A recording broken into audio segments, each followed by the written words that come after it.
The first step is to open bit.ly/filing generator and click Make a Copy.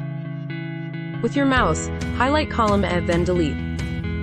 Type all the participants or group names in column A. Click Generator. Click Generate Copies. Click OK to authorize.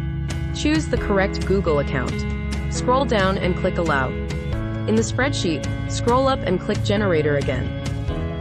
Click Generate Copies. Type the name of your file, in this example, Tutorial. Click OK. Open Google Drive and double-click the file you want, then copy the file's URL address. Press shortcut Ctrl+V or Command+V to paste the file URL, then click OK. Go to your Google Drive. You will see all the generated files with different names. That's it. You're done.